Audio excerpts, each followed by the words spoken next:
បាទសួស្តីបងប្អូនបាទកសិករចិញ្ចឹមកដោបទាំងអស់គ្នាបាទកដោបខ្ញុំដុះអាវកាក់ហើយបាទចាប់ដើមដុះហើយបងប្អូនចាំខ្ញុំប្រាប់ថាមានការដុះអាវកាក់ណា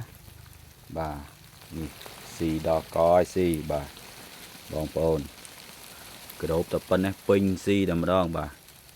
ហើយខ្ញុំគ្រាន់តែចែករំលែកទៅកាន់បងប្អូនយើងបន្តិចបាទសម្រាប់បងប្អូនខែនេះរៀងយ៉ាប់ស្មៅបន្តិចហើយបាទត្រៀមខ្លួនអ្នកដែលអត់មានស្មៅបាទដាំស្មៅឬក៏អំពៅឬក៏ស្លឹកចេកបាទស្លឹកដូងអីទេបាទគួរណាស់មើលតែរៀបចំស្មៅតិចទៅហើយកុំចំច្រើនពេកបាទកាលណាយើងអត់ស្មៅគឺហត់ណាស់ជាពិសេសកដោពងពេញវ័យបាទស៊ីច្រើនណាស់ដាក់បាត់ណាបាទនេះ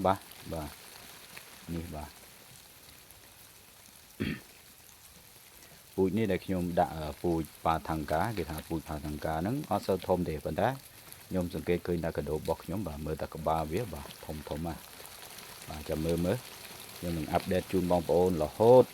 តែកដោបនេះនឹងវិវត្តទៅបែបម៉េចបាទបន្ទាប់ពីដុសអាវកាក់ហើយដុសស្លាបពេញទៅវានឹងប្រែពណ៌ទៀតហើយកដោបបាទហើយខ្ញុំនៅតែរំលឹកកាន់បងប្អូនដដែលបាទខ្ញុំដាក់អំពូលក្តៅដែរបាទអត់ត្រជាក់ខ្ញុំដាក់ភ្លឹបបាទ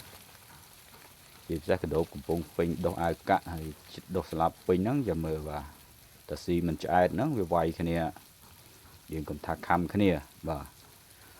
ហើយខ្ញុំរំលឹកម្ដងទៀតបាទបងប្អូនដែលចិញ្ចឹមកដោបដៃថ្មីបាទត្រូវប្រយ័ត្នមែនតើបាទការទិញពងពូជដែលមិនមានសវតារឿង1រឿង2គឺ